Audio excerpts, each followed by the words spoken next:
শুরুতেই আমরা একটি ছোট্ট ছেলেকে দেখতে পাই। একটি পরিবার তাকে অ্যাডপ্ট নিতে এসেছিল। তারপর সে তার যত আজগুবি কাজ সেগুলো করছিল, তাই তার পরিবার তাকে অ্যাডপ্ট নেয়নি। তার খুব মন খারাপ হয়েছিল।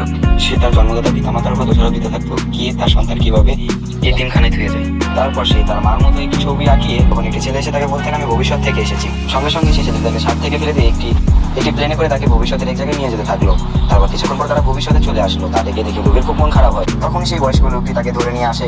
তখন সে বলতো কেন তুমি আমার পিছে লেগে আছো? তখন সে বলতে থাকে আমি তোমার সেই পুরনো বন্ধু, তোমার আবিষ্কারের জন্য আমি ঘুমাতে পারতাম না, তার জন্য আমি সেই একটি ম্যাচে আমি ক্যাচ মিস করে ফেলি। তারপর কেউ আমাকে অ্যাডপ্ট করেনি, আর তারপর আমার সেই এতিমখানে একা একা বড় হয়েছে। আর তুমি বলতেছো আমি কেন তোমার পিছে লেগে আছি?